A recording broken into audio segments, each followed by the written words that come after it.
por el tiempo,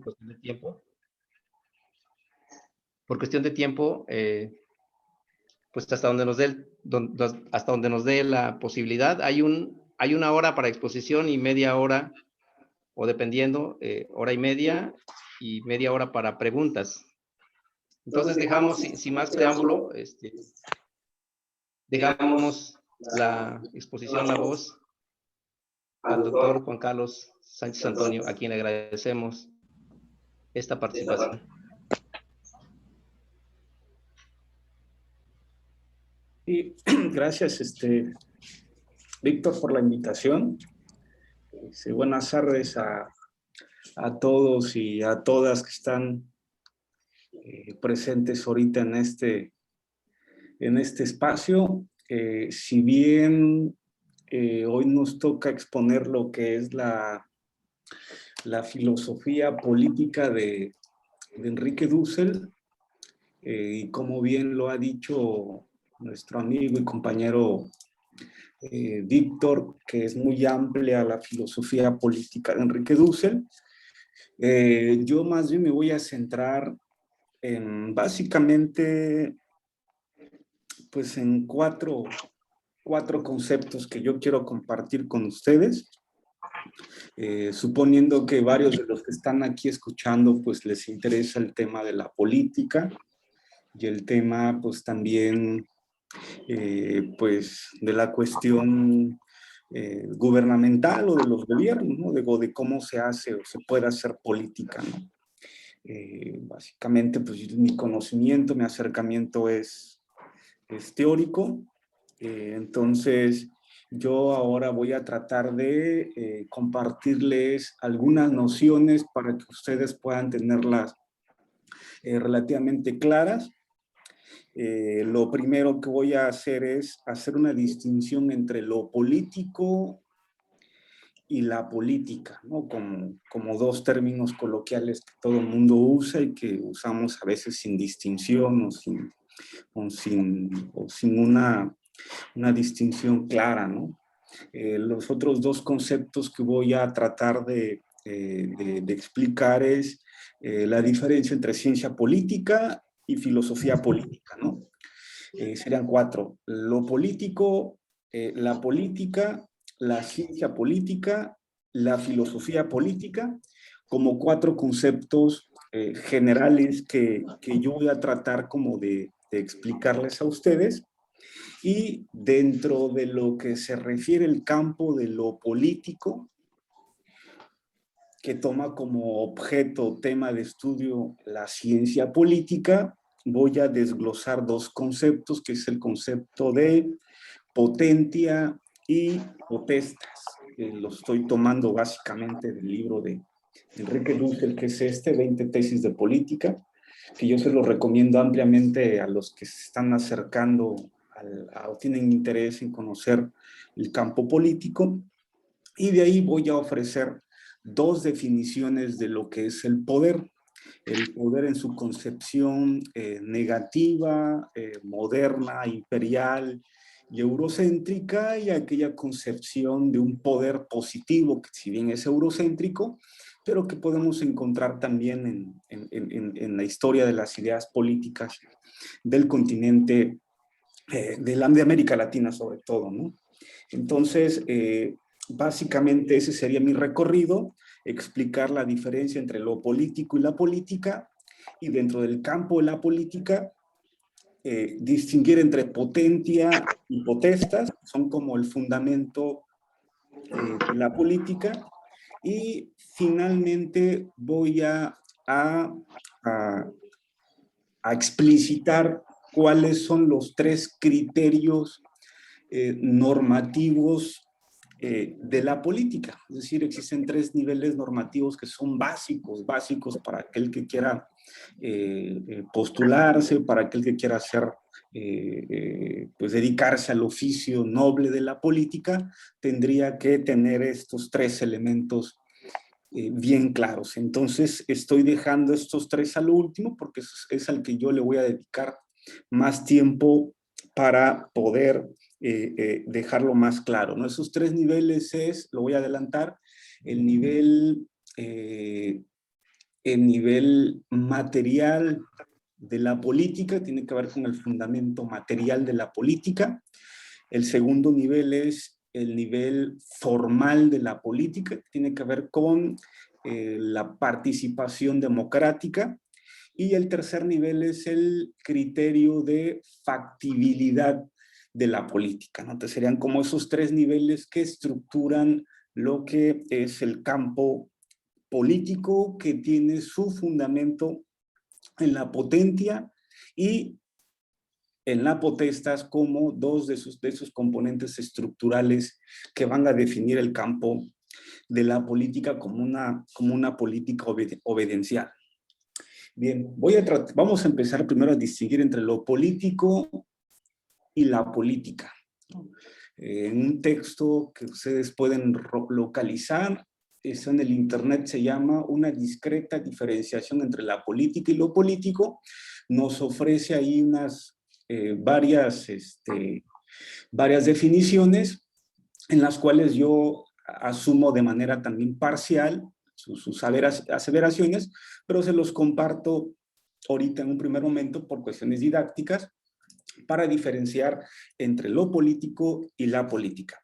Me parece que lo político tendría que ver con el nivel práctico, fenomenológico del actuar cotidiano de las personas. En toda relación hay una relación de lo político. Toda relación social tiene una relación en el sentido de lo político porque remita a un campo práctico, a un campo fenomenológico, a nivel que en términos, por ejemplo, fulcatianos, diríamos el nivel de la micropolítica. La micropolítica es esta parte de la política que se encarga del estudio de las relaciones sociales, humanas, políticas a nivel fenomenológico, a nivel práctico de la vida cotidiana. Entonces referimos que lo político vendría siendo la esfera local, la esfera más pequeña, lo microsocial. Lo político se encargaría de las relaciones microsociales.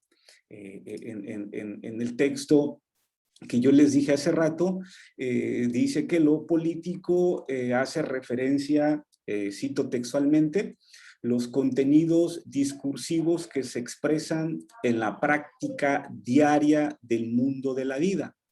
En tal sentido, dice que lo político que se traduce en la vida diaria es la expresión fenomenológica de la política en su condición procesual. Cierro citas. Estoy diciendo que lo político es esta parte a nivel microsocial que se encarga del estudio del contenido discursivo, de lo que la gente dice, de lo que la gente piensa, de lo que la gente expresa en la vida cotidiana, práctica, local y fenomenológica. En tanto que la política vendría siendo un campo un poquito más amplio que se encarga de las estructuras macrosociales. Es decir, hablamos de la política en cuanto entramos ya en el terreno de la ciencia política. Es decir, la política en cuanto a una forma de estudiar a nivel teórico y a nivel práctico también aquellas macroinstituciones que tienen que ver con la democracia, la igualdad, la justicia, los derechos humanos y el Estado incluso como una figura central en este ámbito. Entonces diríamos que la política estudia las objetivaciones, voy a citar abrir citas, estudia las objetivaciones macroestructurales, que tiene que ver con las estructuras, mecanismos, procedimientos que surgen, dice el autor, de lo político. Dijimos que lo político es el punto microsocial, fenomenológico. Lo político es lo que sucede a nivel comunitario, a nivel de las comunidades, a nivel de los barrios, a nivel de la familia, a nivel de las instituciones locales. digamos que esta vida política, práctica, fenomenológica, se le llama lo político. Entonces, la política, al ocuparse de las objetivaciones macros, que se desprende de lo micro, por lo que las categorías centrales de la política serán, entre otras, las formas de gobierno, la legalidad, los derechos humanos, formas de organización, ciudadanía, y le faltó el concepto de Estado. Cierro citas. Entonces diríamos que hablamos de lo político cuando empezamos a analizar el contenido discursivo de lo que la gente expresa o traduce en su práctica cotidiana al momento de ir a una votación, al momento de ir a una elección. Digamos que las relaciones que se expresan en una comunidad determinada, municipal, local, etcétera, digamos que estas relaciones concretas, microsociales, refieren a lo político, al contenido discursivo, al contenido práctico, al contenido ideológico de la gente, de eso que motiva a que la gente elija, a que la gente vaya o no a votar, se le llama lo político. Y en tanto la política, que se desprende de lo político, remita a las objetivaciones macroestructurales que tienen que ver con organizaciones más complejas, como el Estado, las instituciones, las leyes, los derechos humanos, las formas de gobierno, y todas estas cuestiones que tienen que ver con el análisis de lo que sucede en el campo de lo político. El campo práctico es el campo de lo político. El campo teórico que reflexiona lo político es el campo de la política. Perdón por todas estas tautologías, ¿no? Que a veces marean un poco, pero creo que es importante distinguirlo al menos conceptualmente para que podamos entender qué es finalmente la política y cuál es el fundamento también de la política como ejercicio del poder. Entonces, cuando entramos al ámbito de la objetivación macroestructural de estas estructuras de poder, y cuando ya se empiezan a hacer teorizaciones, se empiezan a hacer reflexiones de estas objetivaciones macro, se empiezan a conformar un conjunto de discursos, un conjunto de conceptos, un conjunto de principios que van a conformar lo que conocemos como ciencia política. Entonces la ciencia política es esta parte de la ciencia social que se encarga del estudio de la política en términos teóricos, reflexivos y prácticos que se desprenden de lo político a nivel cotidiano.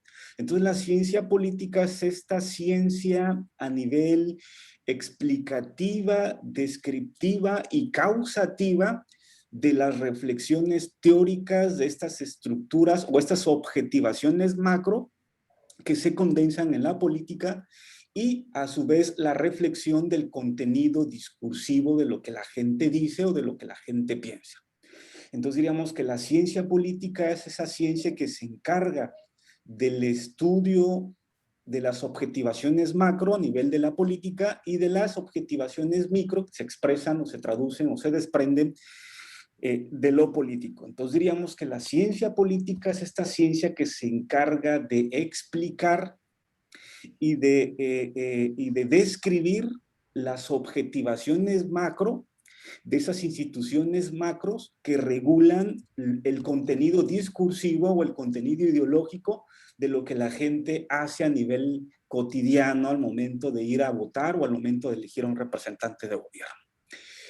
Bien, en tanto que la filosofía política, que yo obtuve un doctorado en filosofía política, se refiere a un nivel más alto o elevado de reflexión, porque si la ciencia política toma la política como tema o como objeto de estudio o como tema de teorización, la filosofía política eurocéntrica todavía, no voy a meter en esas complejidades, se encarga, o más bien toma como objeto de estudio a las ciencias políticas. Es decir, si lo político es el elemento fenomenológico, práctico, que la gente va a votar y por qué la gente elige tal representante, discutir esas cuestiones a nivel a nivel fenomenológico, a nivel del contenido discursivo, lo toma lo político. Y la política se refiere a nivel macro como objetivaciones más estructurales.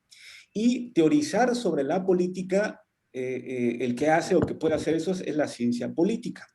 Pero la ciencia política se queda en nivel descriptivo, en nivel explicativo o en nivel causativo, en el nivel de ciencia. Entonces, sobre la ciencia política se monta la filosofía política. Estoy diciendo todo esto porque Enrique Dussel el tema es la filosofía política de Enrique Dussel. Entonces llegamos al cuarto nivel de análisis, que es tomar como tema, como estudio a eso que la ciencia política teoriza y dice acerca de las objetivaciones macro de lo político. Entonces, la filosofía política se encargaría de estudiar básicamente los fundamentos que la ciencia política no toma o descuida por enfocarse a la cuestión teórica, a la cuestión metodológica de la política. Lo que hace la filosofía política es estudiar los fundamentos, la sustancia, los principios últimos, que por ser los últimos son los primeros de la política, para entender eso que regula el suelo sobre el cual se teorizan o se estructuran las teorías de la ciencia política que hablan de lo político a nivel local o a nivel fenomenológico. En este cuarto nivel se ubica la filosofía de Enrique Dussel, la filosofía política de Enrique Dussel, que viene siendo, una parte de la filosofía como tal y la conocemos. El tema de hoy va a ser la filosofía política de Enrique Dussel, que sería el cuarto nivel que está tomando como tema de reflexión a la ciencia política en su generalidad, que se segrega en el estudio reflexivo de la política a nivel macro y de lo político a nivel micro. Entonces, para ir más o menos precisando, diríamos que la ciencia política explica y describe los fenómenos macroestructurales de la política, en tanto que la filosofía política no es explicativa ni descriptiva. La filosofía política se mueve en el nivel de la normatividad, en el nivel de lo normativo. Por eso la ciencia política es descriptiva y la filosofía política es prescriptiva. ¿Y por qué es prescriptiva? Porque la filosofía política de lo que se va a encargar es de estudiar los fundamentos últimos, como lo dije al principio, por ser el último, es el primero que analiza con mayor cuidado y con mayor complejidad los fundamentos ontológicos que regulan el subsuelo desde los cuales se elaboran las teorías políticas que explican los fenómenos políticos a nivel local. Digamos que hacemos toda esta disección para poder ubicar la filosofía política en su generalidad y para ubicar ahora la filosofía política de Enrique Dussel, que se desprende de una ética de la liberación, y esta ética de la liberación que se desprende de una filosofía de la liberación, y de esta filosofía de la liberación que se desprende de una metafísica de la liberación que tiene que ver con el nivel de la exterioridad, ahí se enraiza lo que es la filosofía política de la liberación de Enrique Dussel, que consiste, como ya lo dijimos, en el nivel prescriptivo, en el nivel normativo que examina el fundamento o los fundamentos últimos del ejercicio del poder o del ejercicio de la política, de la ciencia política y del ejercicio de lo político en la vida cotidiana. Hago toda esta disección para que comprendamos de que la filosofía política de Enrique Dussel, que se desprende de una filosofía de la liberación, no es una cosa así de sencilla y que agarremos así como si hubiese sido a lo mejor un manual del ABC de la política. No, la filosofía política de Enrique Dussel examina los fundamentos últimos del campo político o de la política en su objetivación macro y de lo político en su objetivación micro. Entonces, decimos a grandes rasgos que la filosofía política de Enrique Dussel entraría en el nivel normativo, en el nivel prescriptivo de la política para examinar el fundamento último de lo político. Y Enrique Dussel dice, ¿cuál es el fundamento último de la política, ¿no?, que se desprende de lo político? Y él, para poder responder eso, hace un análisis crítico de toda la historia de la filosofía política occidental. No es lo mismo la filosofía política de la liberación que la filosofía política de corte occidental. Ya se ha hablado muchísimo de la filosofía política occidental y de la ciencia política occidental, que aparentemente emerge con los griegos. Digo aparentemente porque no me quiero meter en discusiones de este tipo, porque también hay una definición neurocéntrica de la política que hay que deconstruir y que hay que reventar también en este proceso la definición. Supuestamente la política occidental emerge con esos pensadores griegos, con Platón, con Aristóteles, San Agustín, etcétera, hasta hablar de una política, o hasta hablar de una filosofía política con Maquiavelo, con Rousseau, con Locke y con Hobbes. Y toda esta corriente, la filosofía política moderna, piensan que el fundamento del poder es la voluntad, pero es una voluntad todavía en una concepción negativa del poder. Entonces estaríamos hablando de una definición, si ustedes me lo permiten, emplear este término, que es de manera grosso modo, estaríamos diciendo que esta filosofía política de la modernidad, que tiene una definición negativa del poder, piensa que el fundamento del poder en la concepción eurocéntrica moderna es un poder de la dominación.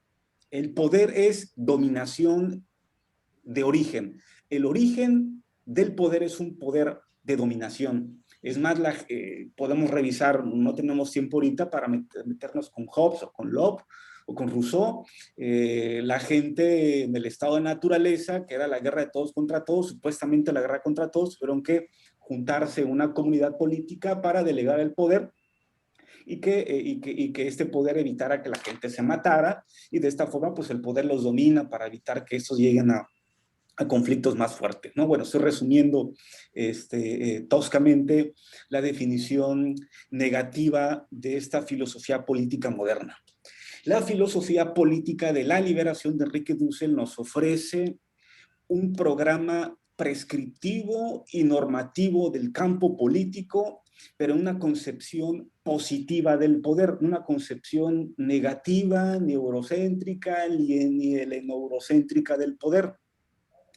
Si decimos de que la filosofía política se encarga del nivel prescriptivo, que estudia los fundamentos ontológicos, los fundamentos filosóficos, que condicionan el subsuelo desde el cual las teorías políticas de la ciencia política se construyen para poder pensar la política y que se traduzca después en una cierta forma de lo político, en la forma práctica, Enrique Dussel nos ofrece un panorama a partir de este libro, que yo se los recomiendo que los que quieran dedicarse a este proceso de lo que es la política como un oficio noble, como un servicio noble, compren ese libro que está en siglo XXI, y aquellos quienes quieran profundizar de manera conceptual, les recomiendo que compren el libro que se llama Política de la Liberación, tomo 2, que es la arquitectónica, que es un librazo que parece ser casi un diccionario, que reconstruye toda la filosofía política desde los presocráticos hasta llegar con Hannah Arendt,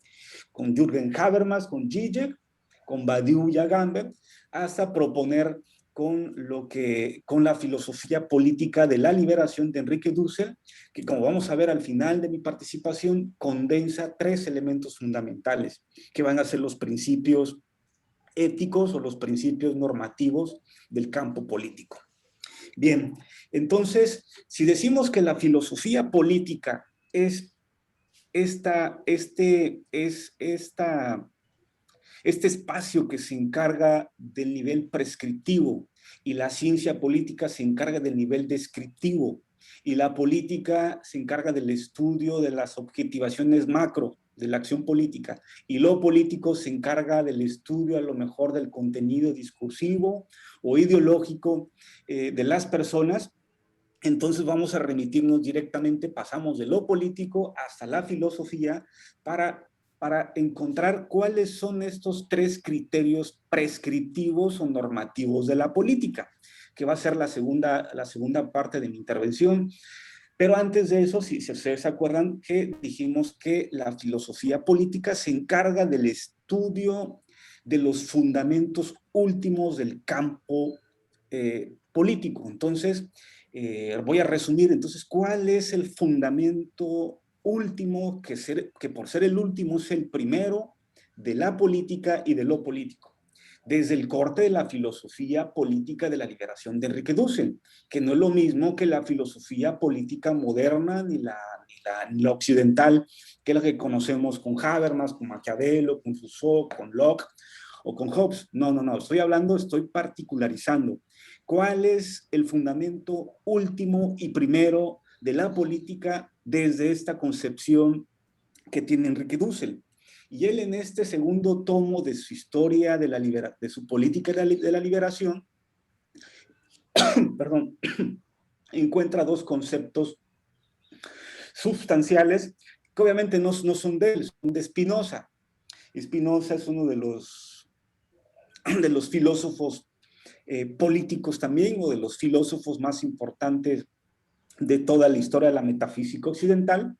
Y a mi parecer, coincido también con Gilles Deleuze, es el rey de los filósofos. Spinoza, que quiera también conocer la política en serio, en su sentido metafísico, en su sentido duro, hay que leer a Spinoza con toda rigurosidad para poder comprender estos aspectos. Entonces Dussel toma o encuentra que existen 2 conceptos básicos que definen los principios últimos de la política en América Latina y probablemente la política en su definición desde un horizonte mundial. El primer concepto es la potentia, y el segundo concepto es la potesta.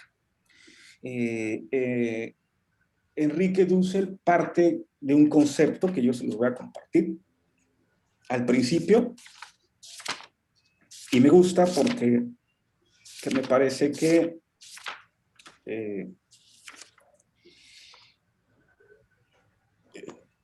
que define uno de los fundamentos últimos del campo político. En la página 23, cuando ustedes lo quieran por ahí comprar o lo pueden descargar en PDF, la tesis 2 dice: el poder político de la comunidad como potencia. Y abajo dice, lo voy a leer, abro citas: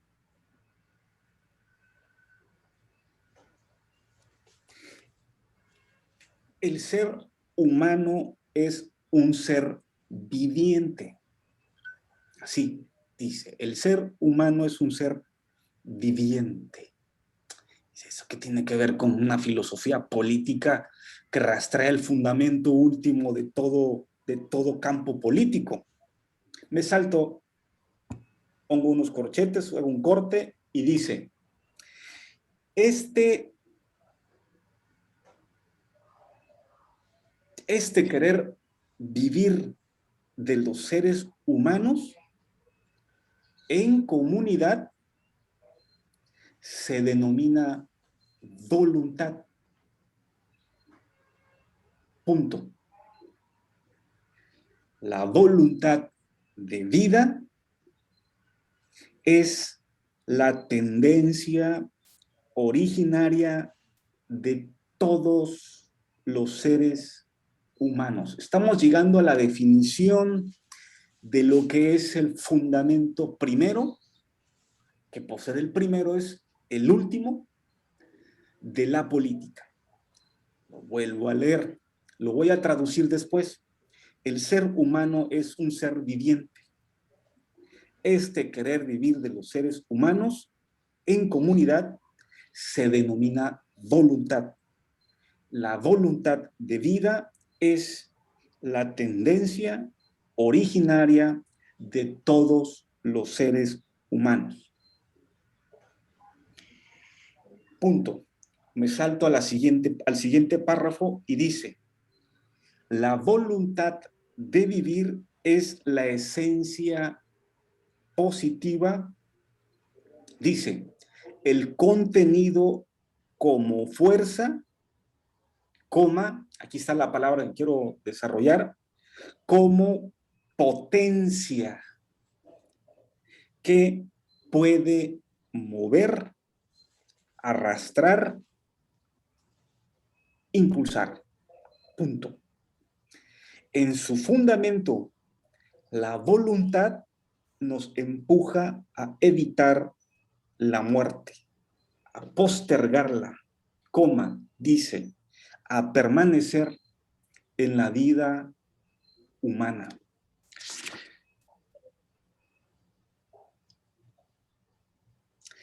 Cierro cita. Estamos diciendo que la esencia o el fundamento del poder que todavía no se ha traducido en lo político.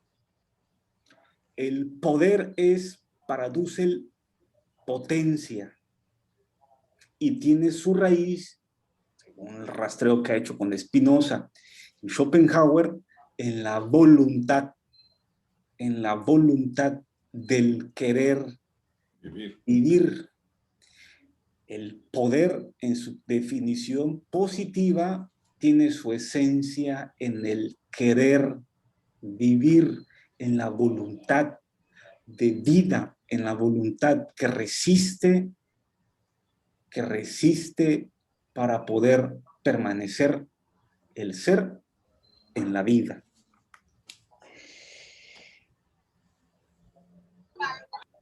En ese sentido, abro citas.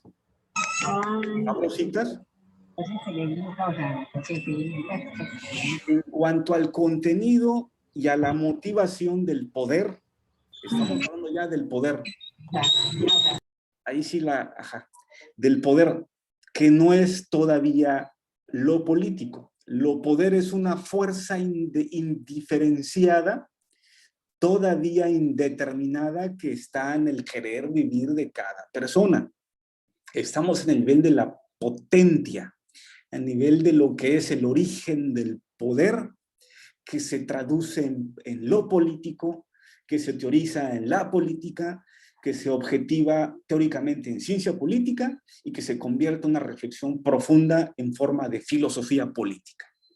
Entonces, la voluntad de vida, del querer vivir, es el fundamento del poder, que todavía está indiferenciado. ¿Qué quiere decir indiferenciado? No se ha organizado en comunidad de vida para crear instituciones y pasar al segundo nivel, que es el nivel de la potestas. Estamos apenas en el nivel de la potencia, que tiene que ver con esta fuerza y capacidad del mover, del querer la vida. Abro citas. En cuanto al contenido y a la motivación del poder, coma, la voluntad de vida de los miembros, escuchen muy bien, de la comunidad o del pueblo, es ya la determinación material fundamental de la definición de poder político. Ya hay una definición. ¿Cuál es el fundamento del poder es la voluntad del querer vivir. Pero si digo del poder político, que es el primer nivel de lo político, que todavía no es la política, sino lo político, es la voluntad de vida, pero de los miembros de la comunidad. Cuando se agrega la comunidad, se inserta el elemento de la determinación de las relaciones sociales que se convierten en lo político. Y desde ahí, esta potencia indiferenciada o esta potencia indeterminada empieza a ser mediada por lo político.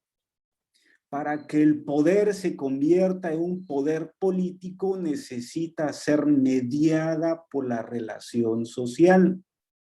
Solamente cuando lo político se convierte en una mediación. ¿Qué es una mediación? Cuando se convierte en un instrumento al servicio de la comunidad para proteger y conservar la voluntad de vida de la comunidad. Ya estamos en el terreno del poder político. El fundamento del poder político es el querer, es la voluntad de vida de la comunidad. Por comunidad me estoy refiriendo a cualquier pueblo, a cualquier organización o comunidad social de vida.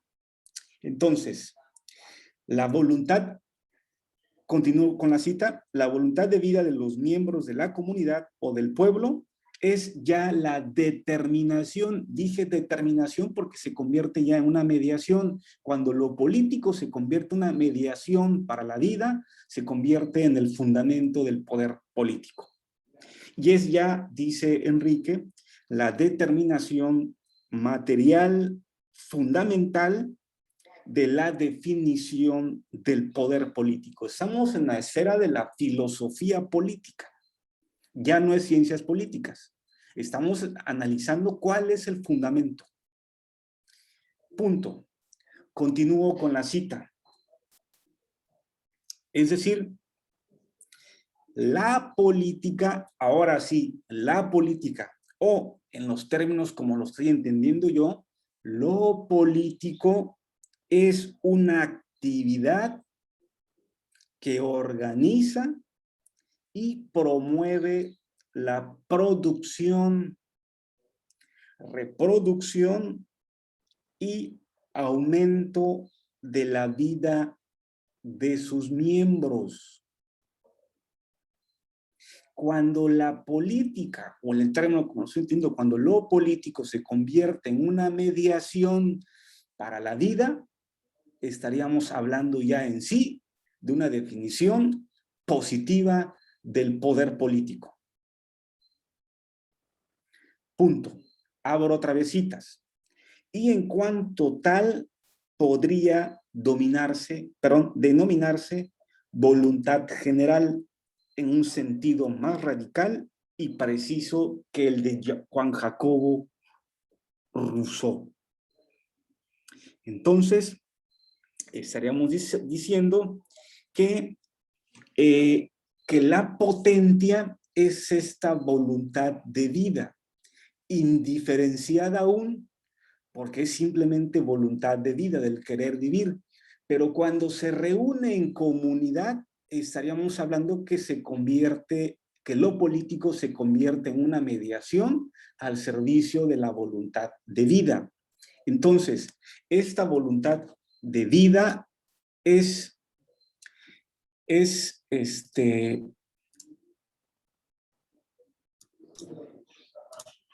el fundamento del poder político. ¿Cuál es la filosofía política de Enrique Dussel? Pues la filosofía política de Enrique Dussel es decirnos de que el fundamento primero y último de lo político es la conservación, el aumento y el cuidado de la vida de todos. El fundamento último y primero de la política y de lo político es la conservación, aumento y cuidado de la vida de todos, incluyendo la vida de los animales, incluyendo la vida de las plantas, incluyendo la vida de la tierra. Es el cuidado, conservación y aumento de la vida también de los ecosistemas. Si la política no atiende los ecosistemas y no atiende a la vida de los animales, entonces es una política perversa que se ha corrompido. Cuando la política olvida cuál es su fundamento, que es la de cuidar y conservar y reproducir la vida de todos, se convierte en un poder negativo que se llama la fetichización del poder político. Se habla de la fetichización del poder político cuando se nos olvida cuál es el fundamento del poder político. En resumidas cuentas, el fundamento del poder político es el pueblo. ¿Cuál es el fundamento último y primero de lo político, de la política, de la ciencia política y de la filosofía política, de la liberación? Es la voluntad de vida del pueblo. Es el querer vivir de un pueblo, de una comunidad. Es cuando el pueblo quiere vivir y porque quiere vivir hace de lo político una mediación para poder organizarse y conservar la vida de la comunidad, que incluye plantas, animales, la tierra, el agua y el aire. Es una política al servicio de los ecosistemas, es una política cuyo fundamento es la voluntad de vida del pueblo. Entonces, cuando el ejercicio del poder olvida su fundamento, estaríamos hablando de una fetichización de la política o de lo político. Y se convierte en fetichizado porque aquella persona que se cree la sede del poder, que cree que él tiene el poder, que ya tomó el poder para servir sus propios intereses, estaríamos hablando de una corrupción del fundamento originario del poder político. Se ha olvidado que el fin último, si el fundamento del poder político es la voluntad de vida del pueblo, entonces diríamos que el fin último y el fin primero de la política es servir, salvaguardar el interés común y la conservación, reproducción y aumento de la vida de todos. La comunidad se organiza en asamblea para pasar de la potentia a un segundo concepto, que es el concepto de la potestas. Es en latín, potentia es potencia de vida y potestas es organización social para mantener la vida. Entonces, la potestas se traduce o deviene en instituciones en el sentido de que la gente, para poder mediar mediante lo político y asegurar la vida, tiene que construir instituciones. Y las instituciones tienen su fuente en la potentia y se cristaliza en normas, ahora en leyes, en reglamentos, en horarios, etcétera, para formar una organización social. Pero esta organización social es una segunda capa que recibe delegadamente el poder del pueblo y el pueblo le delega a esta institución o a estas instituciones su voluntad para poder gobernar a favor de la vida del pueblo. Pero este gobierno, este buen gobierno, que es un ejercicio del poder prestado temporalmente, es para que el que esté ejerciendo el poder en esa institución sea un presidente municipal, sea un gobernador, etcétera, etcétera, sea respetando el fundamento y el fin último del poder político, que es la de servir a favor de la reproducción y conservación de la vida de todos, incluyendo la de los animales, plantas, cielo, agua, minerales y rocas, etcétera. Entonces, diríamos que la potentia deviene potestas cuando esta voluntad del pueblo se delega a las instituciones para que las instituciones le regresen en forma de mediaciones las condiciones necesarias para el bien o para el bienestar de todos. Cuando esto no sucede y el que llega en el poder piensa que la elección fue comprando votos, fue robando conciencia, llenando las calles de puras pancartas y puras porquerías de basuras, y piensa que se lo ganó porque invirtieron empresas en él y que porque la democracia fue hacerse de alianzas con estructuras allá arriba, mientras más enlaces tengas con estructuras allá en la alta esfera política, mucho mejor, porque pues ese es el gane para poder llegar al poder, y una vez llegando al poder, pues darle la espalda al fundamento último de la política, que es la voluntad de vida del pueblo. Entonces, cuando esto sucede, el presidente municipal, el diputado, el gobernador, etcétera, el gobierno, etcétera, que está en el ejercicio del poder, se convierte en un poder autorreferencial porque piensa que la sede del poder es él, y que el origen del poder es él, y que el fin del poder es él. Ahí la frase: el Estado soy yo, el poder soy yo y el Estado soy yo. Y si yo soy el Estado, yo soy el que manda, mis caprichos se cumplen, y lo que tenemos que hacer ahora es buscar alianzas con la alta élite de allá arriba para aumentar nuestra red política de influencia, para la compra masiva de votos, para mover toda una maquinaria política electoral, aplastando la conciencia, la dignidad y el fundamento de la política. Entonces, hablar en estos términos de potestas implica un ejercicio delegado, obediencial del poder. El que llega al poder no es el que manda, el que llega al poder es el que obedece y sirve a los intereses de la población. Cuando esto se pierde el contenido esencial de la política, porque están pensando en los intereses partidistas. Para poder generar una desfetichización de la política, se tiene que romper con las estructuras y toda esa gran porquería de maquinaria electoral que nos han impuesto para llenar y saturar las calles de plástico, de propaganda y de cuanta pendejada se nos ocurren, sin dejar a un lado, o más bien dejando a un lado, el fundamento del poder político. Hemos olvidado que la voluntad del pueblo es el que manda, no los diputados, y no los senadores, y no las alianzas partidistas. Aquel que quiera hacer política empezando de arriba, sin hacerlo de abajo, y sin llegar arriba, sino quedándose abajo siempre con la gente, es el verdadero acto de la política. La política es un servicio, es el don de dar lo que no tenemos a cambio de nada.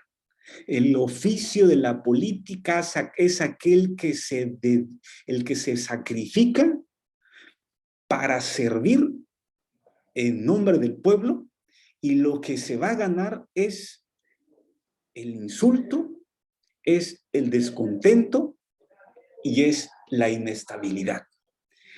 El político es un acto revolucionario del sacrificarse con el don de dar. El don de dar tu tiempo porque fuiste selecto por la mayoría para servir a la voluntad del pueblo. El que sirve, el que usa la política como una mediación para la vida, se olvida de sus egocentrismos, se olvida de su centralidad y se convierte en el ser político más humilde. porque sabe que su poder delegado es un poder prestado que la gente le confirió para poder hacer bien las cosas. Entonces, aquel que se quiera dedicar a la política o a lo político, también en el nivel práctico o a nivel macro, con estructuras más amplias, es aquel que está decidido a regalar su tiempo y salir más pobre de lo que ya está. Si uno piensa de que quiere dar su tiempo de vida y salir envejecido a cambio de nada personal, sino a cambio de que la gente esté bien, hay un principio normativo que regula el acto de la política como mediación para la vida. Por eso, en principio, la política es el don de dar porque te nombran y te eligen como la persona honesta que puede representarlos en los momentos más difíciles. En ese sentido, la potestas vendría siendo el nivel de la institucionalización de esta voluntad de vida en comunidad que se delega a un poder obedencial, es decir, el presidente manda, pero obedeciendo a la voluntad general del pueblo. Es el mandar obedeciendo el ZLN o el de mandar mandando del pueblo, ¿no? El pueblo es el que manda mandando siempre. Pero si no hacemos este ejercicio de que yo veo que la política es el único medio que hay para que yo pueda salir de la pobreza, estamos pervertiendo el sentido originario del poder político. Aquel que se quiera dedicar a la política, que lo piense 10 veces si es que está decidido. El que se decida por servir es aquel que tiene que dar lo que tiene a cambio de nada. O sí, ¿a cambio de qué? A cambio de recibir insultos. Es un acto revolucionario. Aquel que se dedica o quiere dedicarse a la política es aquel que va a dar su tiempo de vida y recibe una cachetada de agradecimiento. Eso es el sentido originario, ¿no? El que entra a la política, el que quiere hacer política es el que tiene que desfetichizar las instituciones para ponerlas al servicio del pueblo. Bien, esos son los dos niveles, los dos fundamentos, la potencia, que es la voluntad general del pueblo, y la potestas, que es el ejercicio delegado del poder, en donde el que manda, que es el presidente, manda obedeciendo la voluntad popular de la vida del pueblo. Entonces, clarificado estos conceptos hasta ahorita, me voy a pasar a mi última parte de mi exposición para ya cerrar con esto.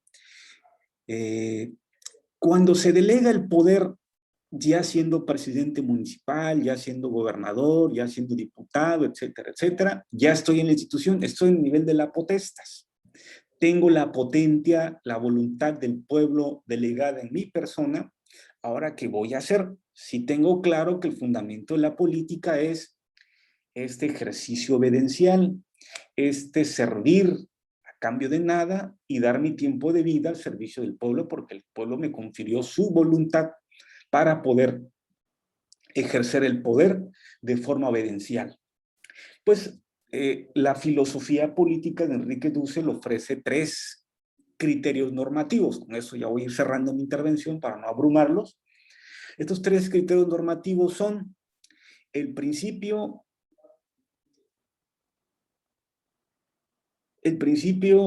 material de la política o el principio ético normativo material de la política. 2, el principio ético-normativo formal de la política. Tiene que ver con la democracia. Y 4, el principio ético-normativo de la factibilidad. Es decir, ya una vez estando en el poder, tendría que emplear estos 3 principios normativos para que yo pueda construir el consenso crítico de la gente. Si ya recibí el poder obedencial y no hay consenso crítico de la gente, estamos todavía fetichizados o fetichizando el poder. En ese sentido, En ese sentido, estaríamos diciendo que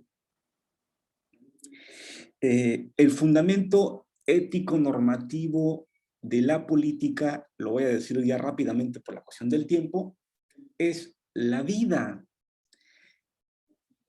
Yo llego al este ejercicio delegado, prestado del poder, porque mi criterio material de la política que yo voy a ejercer es asegurar y conservar y salvaguardar la vida de todos.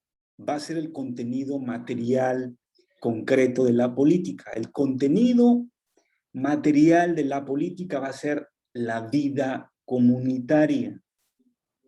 Es decir, toda decisión política, toda negociación, todo recurso, toda lucha, toda gestión tiene que ser en función del fundamento material de la política. Segundo, dos, el fundamento formal de la política es la democracia. Yo tengo que convocar en asambleas, si es a nivel de pueblo, o asambleas representativas, si es a nivel regional o estatal, tengo que emplear el principio democrático, es decir, yo no puedo decidir en función de lo que yo piense, sino que tengo que convocar a la gente en forma de asamblea para que la gente analice, delibere y piense y elija lo mejor de acuerdo al principio material de la política. La gente no va a elegir en función de cualquier cosa. La gente tiene que elegir en función del fundamento último y primero del poder político, que es la vida de todos.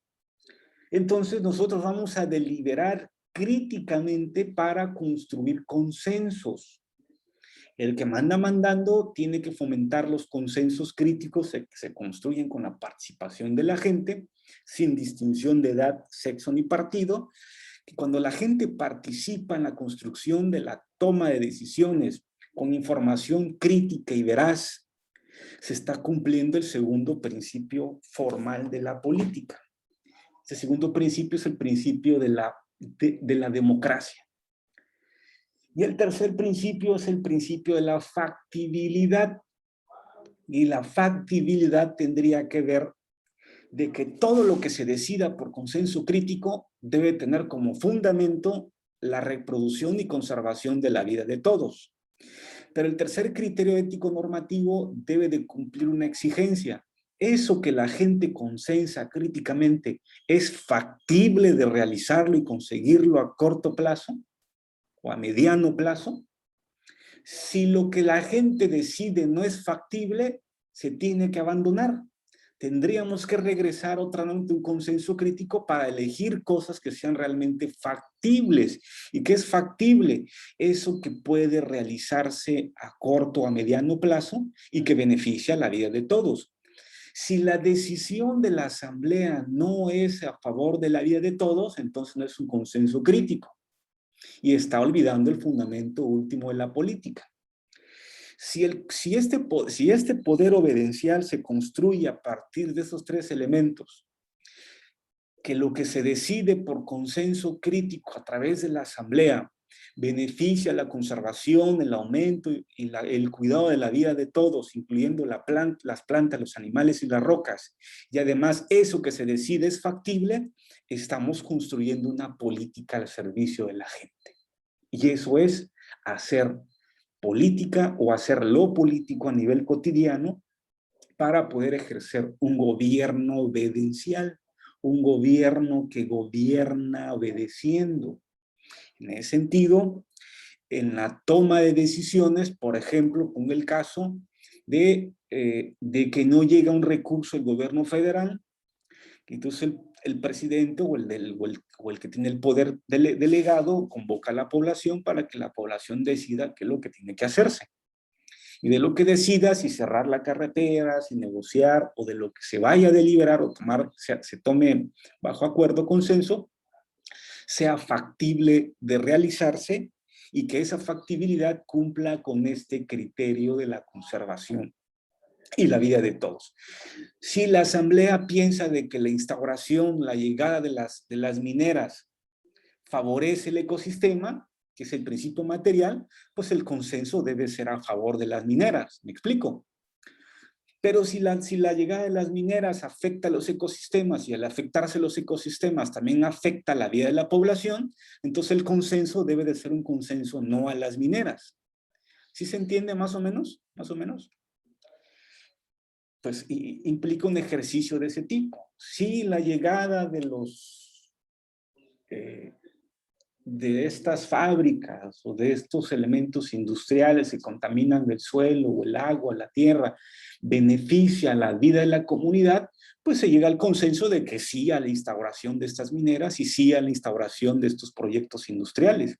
Pero si en el proceso democrático la gente se da cuenta de que estas grandes industrias extractivistas lo que hacen es contaminar el suelo, contaminar el aire, contaminar el agua, pues se tiene que llegar a un consenso crítico en función del primer principio, que es el principio de la vida.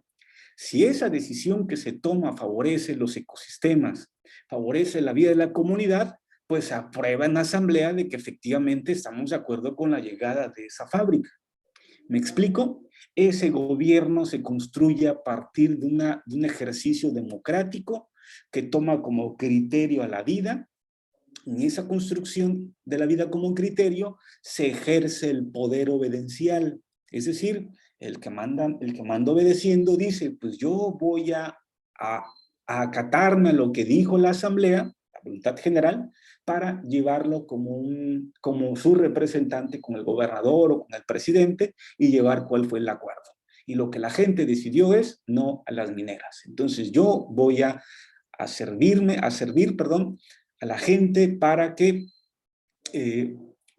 defender sus intereses, que su interés es de acuerdo al principio material de la política, que tiene que ver con salvaguardar la vida de la gente, pero también la vida de los ecosistemas, incluyendo plantas, animales, rocas, ríos, lagos, montañas, árboles, todo.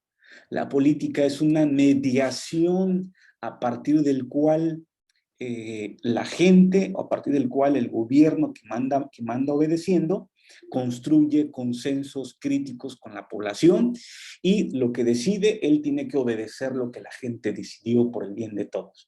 El presidente o el que ejerce el poder participa también en la asamblea como un elemento más. Orienta en función de estos tres principios para que la gente decida. Ofrece la información crítica, bueno y malo, para que la gente también pueda sopesar entre lo bueno de una fábrica y lo malo de una fábrica, lo bueno de una minera y lo malo de una minera. Se le ofrecen los argumentos para que la gente pueda deliberar, pero con la firme convicción de que el objetivo último es salvaguardar, reproducir y conservar la vida de todo. En ese sentido, pues me parece que hasta ahí doy por agotado mi intervención de 1 hora con ustedes. Entonces,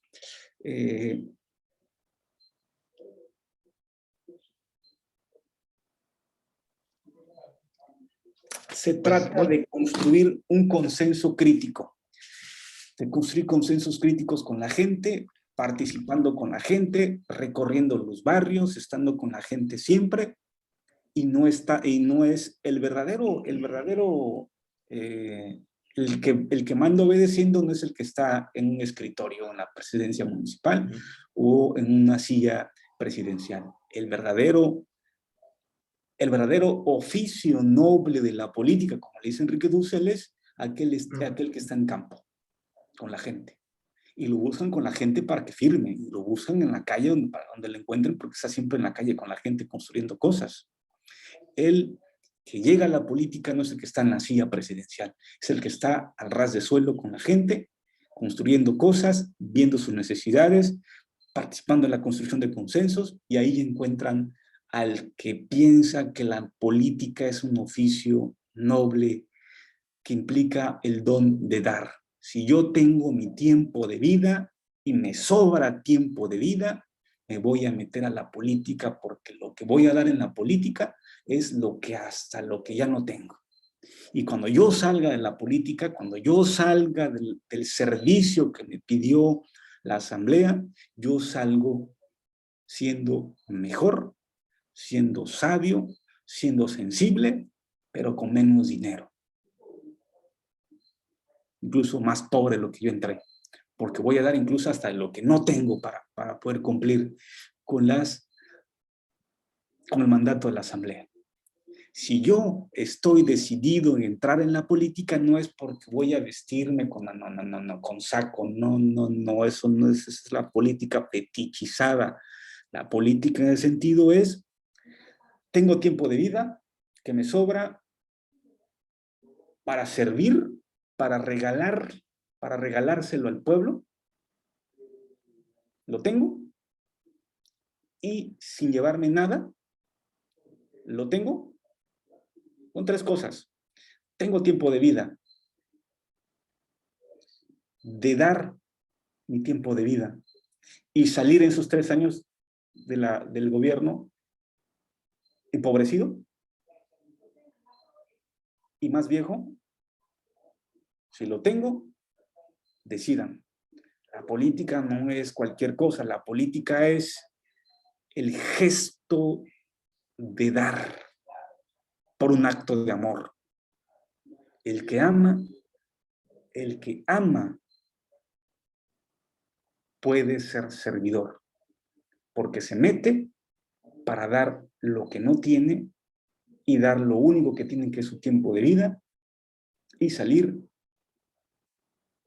pobre económicamente, pero rico espiritualmente.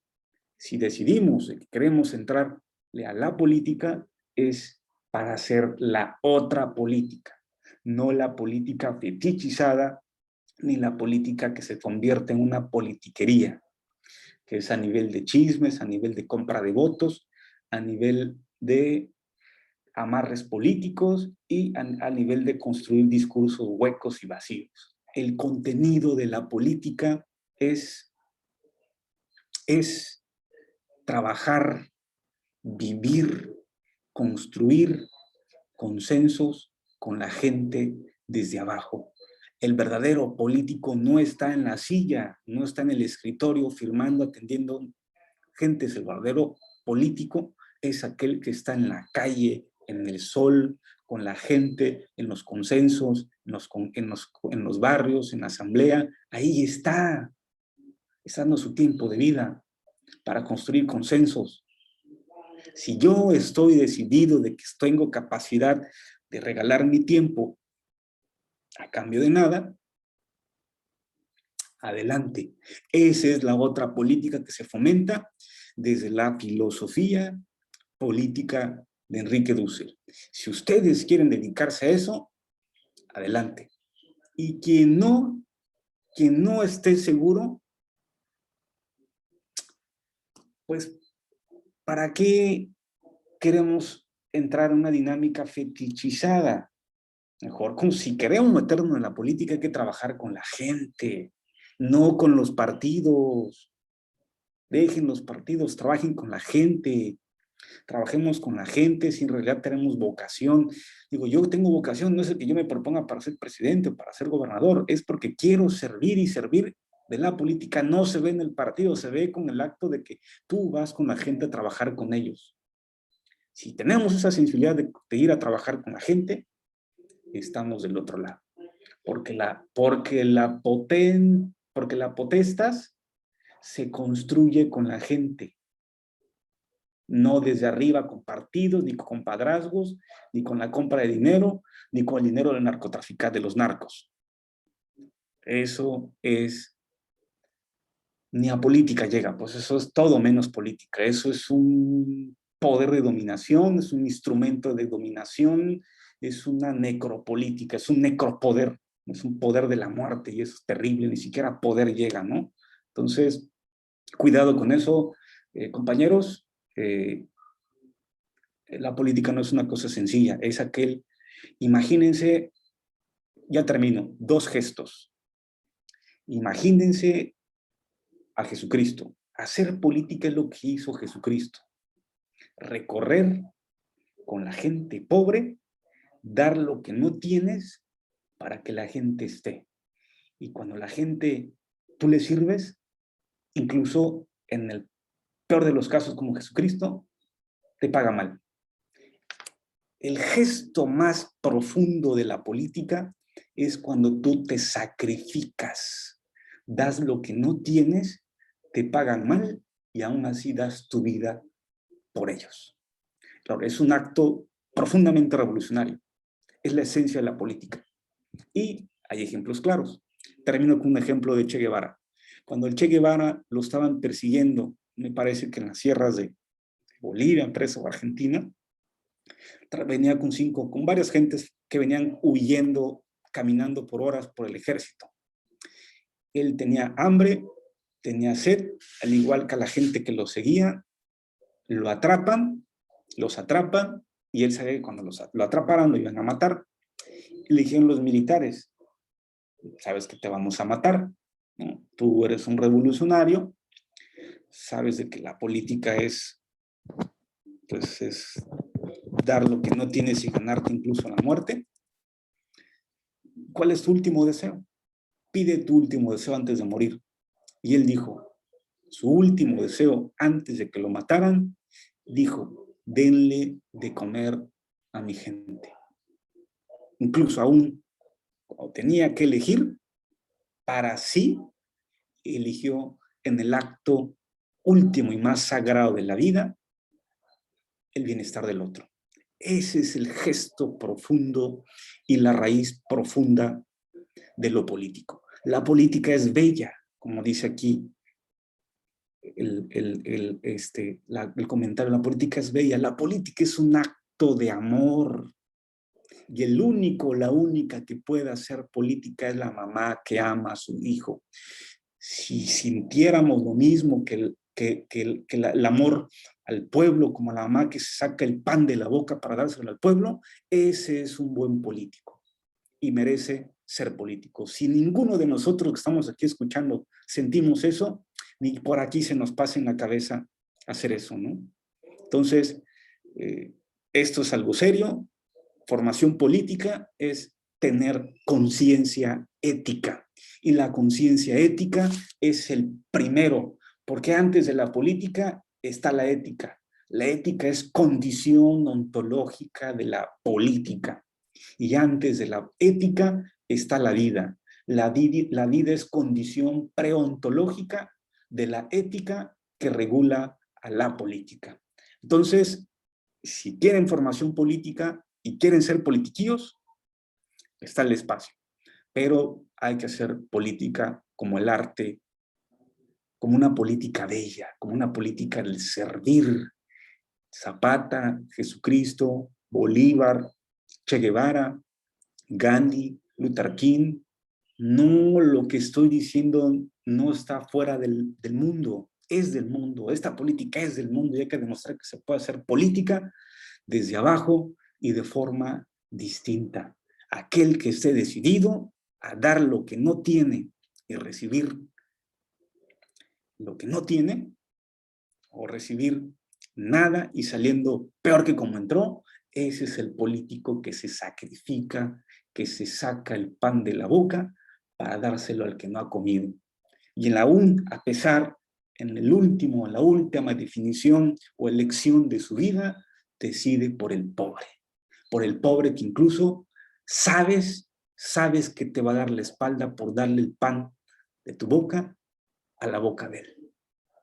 Ese es el acto más profundo, porque sabes de que te va a dar la espalda. A pesar de que tú das tu vida, te va a dar la espalda. Política es amor, y amor implica un ejercicio de conciencia ética. Hay gente que te lo va a agradecer, hay gente que no te lo va a agradecer. Pero la mayor satisfacción es que tú hayas servido y hayas aprendido con la gente. Y la gente es sabia. Cuando uno lo hace bien, la gente elige al correcto. No elige mal. Porque se rompe con la maquinaria, se rompe con la compra de votos, se rompe con todo ese aparato que está podrido y se contamina menos. Un buen político es aquel también que gobierna por los animales, por las plantas, por el aire, por la tierra y por las aguas. Un político defiende porque se rompen los ecosistemas, se rompe también la vida comunitaria. Entonces, compañeros y compañeras, esa es mi intervención. Eso es lo que puedo compartir.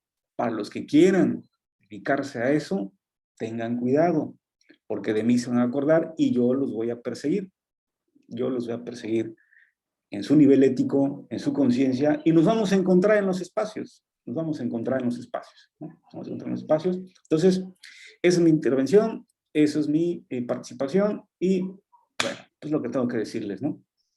Pues agradecer muchísimo, muchísimo esta aportación noble, colaboración a la filosofía política, a la ciencia política, a la política práctica que nos clarificas hoy la esencia de la política y lo que implica poder ejercer ese noble oficio, como tú lo llamas.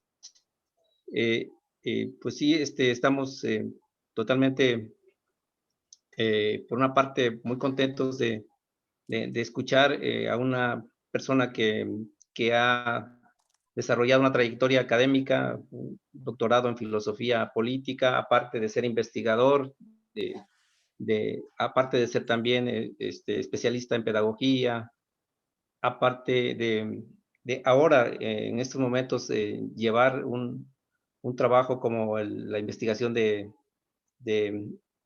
los Binizá, de los zapotecas.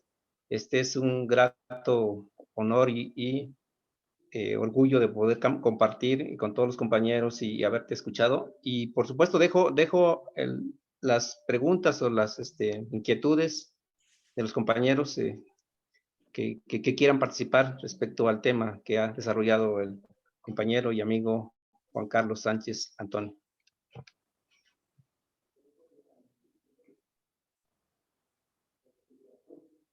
¿Alguna pregunta, compañero Ángel? Hola, ¿qué tal? Buenas tardes a todos.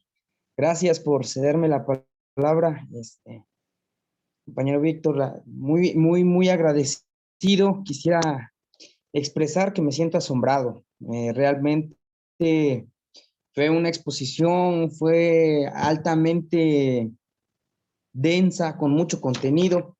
Realmente traté de tomar la mayor parte de cantidad de notas que pudiese haber escrito, cuando eso no lo hacía pues ni cuando me estaban enseñando a hacer mis movimientos motrices finos.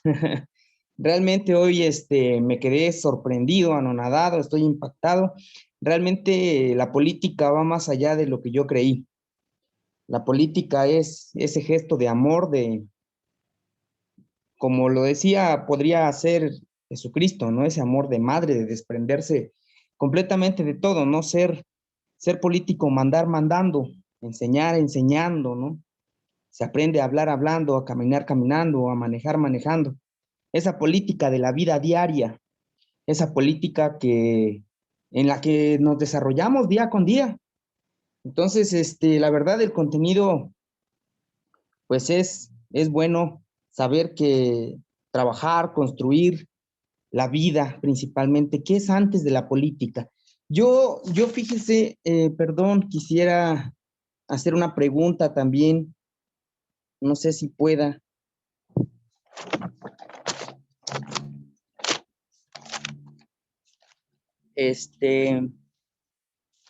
Por ahí, me acuerdo que estaba hablando de la sede del Padre, del poder, que es el principio y el fin de la política. La sede del poder, esa es la sede que tiene principio y fin. ¿Y cuál es la sede de la vida? Me gustaría saber no solamente cuál es la sede del poder, sino cuál es la sede de la vida. ¿Por qué vive el hombre? ¿Qué mueve al hombre a vivir?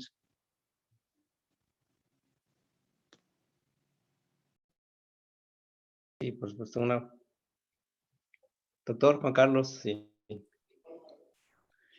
Sí, digamos que ¿qué mueve la vida? Digamos que Enrique, por ejemplo, que me dio mi clase, ¿no? Por 5 años, dice, bueno, ¿y qué es eso de la vida? ¿Qué es eso del querer vivir? ¿qué es eso que mueve que uno viva? Y él dice, bueno, pues yo agarro a alguien y lo hundo en el agua. Y esa persona, sin pensarlo, quiere moverse y salir y respirar, ¿no? Y dices, ¿y qué mueve a esa persona de querer respirar y salir del agua, ¿no? Entonces, hay un concepto hermoso de Spinoza, que es el conatus, ¿no? Y el conatus es esta fuerza o impulso de vida, ¿no? Que nos hace respirar, ¿no? Sin que nosotros seamos voluntarios de eso. Que es como si te pregunto, ¿qué te hace? ¿Quién te manda que tú respires, no?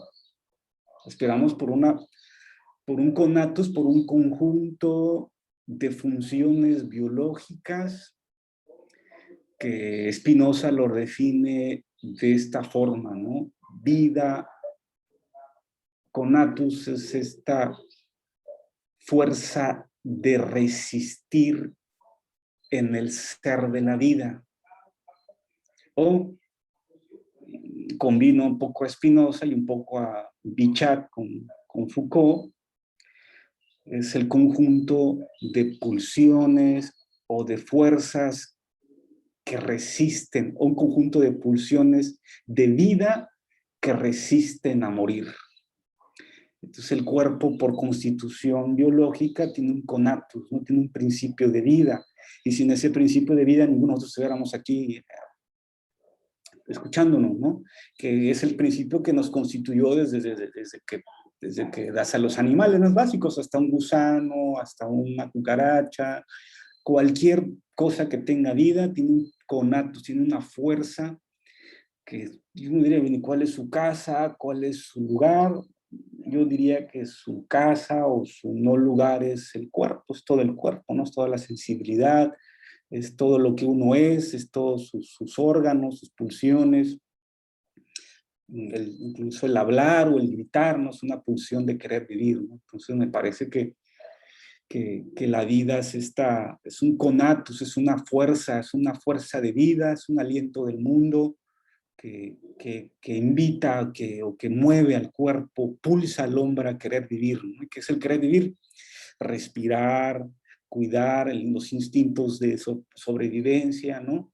Que es el que nos está constituyendo desde nuestra biología, desde nuestra constitución física o biológica, ¿no? Entonces, por eso esta voluntad se define como un querer, ¿no? Un querer, como un querer siempre vivir, ¿no? Nietzsche a veces lo malinterpreta diciendo que el querer es un querer vivir, que es un querer dominar. Y Dussel con Spinoza dice, no tanto es un querer dominar, es un querer vivir por vivir, es un vivir la vida, es un querer la vida, ¿no? Que todavía no es lenguaje, ¿no? Que todavía no es política, ¿no? El querer vivir deviene política cuando nos organizamos en comunidad para darnos calor, ¿no? Y una evidencia de política que cuando dan los propios arqueólogos, cuando encuentran restos de huesos rotos de una pierna, la política comienza ahí, cuando alguien que no se rompió un brazo o no puede caminar y necesita de la ayuda de otras gentes para poder sobrevivir, ¿no? Que le den calor, comida, agua, se pueda recuperar el brazo, las piernas y pueda seguir viviendo. Entonces la política deviene mediación para mantener este impulso de vida, para mantener ese conatus de querer vivir, ¿no? Y ese querer vivir es el querer vivir de todos, ¿no? Como un impulso básico. Parece que con eso podría contestar de decir que este conatus o esta fuerza de vida o este aliento vital o este impulso vital es preontológico, ¿no? Es incluso prepolítico, ¿no? Antes de hacer política hay vida, por el hecho de que algo aparece, ¿no? Algo aparece en el mundo, hay vida. Y cuando hay vida, necesitamos obligatoriamente reunirnos en comunidad, reunirnos en grupos. Y si reunimos en grupos, ya es política. Pero la política del cuidado, la política de la madre, la política desde cuando uno nace, ¿no? Cuando uno nace y toma el pecho de la mamá, ¿no? Para poder succionar, y la mamá también hace cosas, el papá también va a cazar, ¿no? Entonces, y buscan sus cuevas, ¿no? Para poder mantener la calor. Este conjunto de cosas, de cuidados, de protección, de calor y de alimentación es el principio básico de la política. La política es un ejercicio del cara a cara. Que el primer gesto originario de la política, dijera Enrique, es la relación boca-pezón. Por eso es el principio originario de la política. El bebé que antes de poder hablar o poder enunciar alguna cosa buena o mala, tiene que succionar el alimento del pezón de la mujer. Y la mujer que le da protección y cuidado y calor al bebé, al niño, ¿no? Para su crecimiento. Entonces la política deviene ese ejercicio boca-pezón, cara a cara, un ejercicio de cuidado. Hay política cuando hay cuidado, cuando hay amor, ¿no? No hay política cuando se desaparece el amor, cuando no hay cuidado, cuando hay violencia, todo lo demás ya no es una política, se convierte en una relación de dominación, ¿no? No es una relación política. De ahí la distinción entre política o relaciones de poder y relaciones de dominación, ¿no? Hay una relación política cuando hay un gobierno afectivo, cuando hay un gobierno del cuidado del otro, cuando hay un cuidado por el respeto también de la vida del otro, cuando hay un cuidado también por la alimentación del otro, ¿no? Y deviene dominación cuando yo lo esclavizo, lo exploto, lo prostituyo, lo vendo, le miento, lo corrompo, le quito su dinero, aventajo, lo engaño, y se convierte en una estrategia del te quito, te me ganas, el chinga porque te vienen chingando, el que no roba no tranza, el que no tranza no avanza, toda una chingadera de cosas que nada tiene que ver con una relación política en su sentido positivo. Entonces, me parece que lo que está antes de la vida es el conatus, la propia vida es el conatus. Si me dices qué hay antes del conatus, te diría que lo que hay antes de eso es vida, ¿no? No hay nada fuera de ella. Entonces, la vida sería como el principio premetafísico, ontológico de todo. Antes de eso es como si me hubieras dicho que había antes del origen del universo, ¿no? Al menos en la cuestión práctica política, la vida es el principio de todo, ¿no? Y respondería incluso como responden los físicos, ¿no? Que hay antes del universo, pues diríamos, ¿no? Que hay antes de la vida, pues diríamos, pues antes de la vida, no podría uno plantearse esa pregunta de qué había antes de la vida, ¿no? Porque no hay vida, ¿no? O con los físicos, ¿qué había antes del universo? Pues diría, pues esa pregunta, decir qué había antes del universo, no se puede preguntar porque no existía el tiempo y espacio para poder hacerse esa pregunta. Es más, preguntamos porque hay vida. Por eso preguntamos por qué hay vida. Es como un ejercicio medio raro, pero tiene cierto sentido. Entonces, me parece que ese es uno de los principios básicos de la política, ¿no? La vida como principio material y la vida como conatus, ¿no? Conatus como impulso vital, ¿no? Como impulso de permanecer y resistir en la vida, ¿no? O permanecer y resistir, o la vida que permanece y resiste a la muerte, ¿no? A morir, ¿no? Me parece que es un impulso básico.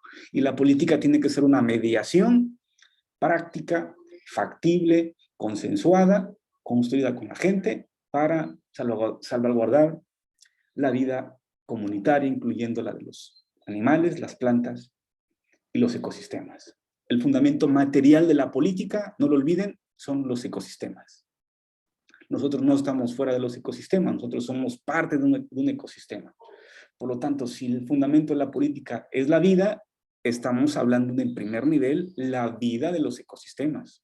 Político que no defiende los ecosistemas es un político corrupto, que no vale la pena nombrarlo como político, como oficio noble. Político es el que defiende los mares, defiende las tierras, defiende el agua, defiende los ecosistemas, porque sabe que la vida depende de los ecosistemas, no están fuera de los ecosistemas. Entonces, es contradictorio, por eso las políticas la otra política es revolucionaria. Que no es fácil hacerlo, ¿eh? No vayan a pensar que se logra aquí mañana, salimos y ya somos políticos o hacemos política de esa forma. No, eso se construye de abajo con la gente, con procesos lentos, de mucho aprendizaje y de mucho incluso hasta decepciones, ¿no? Decepciones que uno se lleva, pero pues ni modo, el mejor pago que uno se lleve es el mismo pago que se llevó Jesucristo, ¿no? Que le den la espalda, ¿no? A veces sucede así, a veces no sucede así, pero pues ni modo, el que quiera el que ama y sirve a su pueblo, siempre es mordido también por su pueblo, ¿no? No siempre es así, no siempre, pero pues hay que estar preparados para meter las manos al fuego por amor.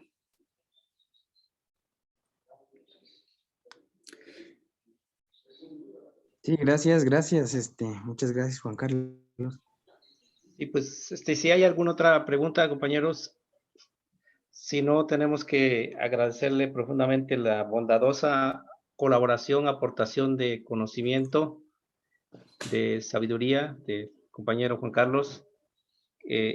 Y bueno, pedirle permiso si es que es posible, se ha grabado esta sesión, si es posible difundirla, bueno, le vamos a hacer llegar una copia al doctor, pero si es posible difundirla, porque consideramos de valiosa aportación. La política se ha malentendido y por eso también es parte de, de, de la realidad que hoy nos toca vivir, ¿no? Con muchos problemas que tenemos. Entonces, si es así, pues para poder compartirla. Y adelante. Ok, gracias, doctor. Y pues Iván, bueno, entonces, y perdón, ya igual se las alguna... enviamos. Sí, te enviamos una copia. Sí. Para que puedan ingresar también los compañeros y bueno, invitarlos ya nada más para la próxima sesión. Y estaremos pendientes al final del curso, ojalá se pueda conectar, doctor. Queremos hacerle llegar un reconocimiento, digamos, muy modesto, y también a los compañeros que han asistido a este curso, también los que han asistido regularmente, pues una constancia, ¿no? de su participación. Pues Y no entonces, olviden, perdón, un antes, Víctor, un antes, no olviden sí, que la política, al ser revolucionaria, es contrasistémico, es decir, se opone y se diferencia y lucha por amor al pueblo y se opone básicamente a estos cuatro grandes estructuras que están depredando todo, que es una civilización de la muerte, tiene que ver con el capitalismo. Una política revolucionaria es anticapitalista, es antiimperial, es antipatriarcal, es anticolonial y además es transmoderna. Son varios puntos por ahí que quedaron sueltos, pero yo les di por la cuestión del tiempo unas definiciones más básicas. Una política es una política anticapitalista y antiimperial de entrada, porque defiende los mares, defiende los ecosistemas y defiende la vida. Si el capitalismo es una civilización de la muerte, en automático su política se convierte en una política de dominación. Hacer la otra política es hacer política al servicio de la vida. Y estar al servicio de la vida, de entrada, tiene que ser antisistémico, anticapitalista, antineoliberal, antiimperial, anticolonial, antipatriarcal, antirracista y antisexual, ¿no? Antisexual en el sentido de la división de los roles sociales, ¿no? Entonces, implica una política emancipatoria también, una política que emancipa porque ama al pueblo. Si ama al pueblo, emancipa. Si emancipa es porque lucha. Si lucha es porque lucha a favor de la vida. Si lucha a favor de la vida es porque está en contra de toda esa maquinaria de la muerte que depreda la vida de todos. Entonces, como un horizonte nomás para conectar con los otros temas que ya han visto, tiene que ser una política antiimperial, anticapitalista de entrada, ¿no? Para que se haga una política distinta. Claro, no se pueden transformar de la noche a la mañana estas grandes cosas, pero tienen que construir alianzas de este tipo, ¿no? Bloques anticapitalistas, ¿no? Bloques sociales que nos permitan hacer una lucha política por un sistema distinto. La política es la mediación también para la superación del capitalismo, a través de complejos procesos de organización, de lucha y transformación. Pero bueno, es para que no se nos vaya a olvidar que no vayan a pensar que no estamos conscientes de ese tema. Me ocupé de esos 3, 4 conceptos, pero están ligados sobre todo, si se defiende la vida, entonces se cuestiona el sistema que depreda la vida, ¿no? Ese sistema es el capitalismo. Pero nada más, sería todo de mi parte. Sí, muy bien, doctor, y pedirle a los compañeros que den seguimiento al doctor Juan Carlos Sánchez, que está haciendo un trabajo formidable aquí en el tema de investigación de nuestra origen zapoteco, ¿no? En la medida que tengan oportunidad. Muchísimas gracias entonces, compañeros, y estamos pendientes en la siguiente sesión. Gracias, doctor. Buenas tardes a todos. Gracias a ustedes. Hasta Estamos en luego. comunicación. Hasta Hasta luego. luego. Hasta luego.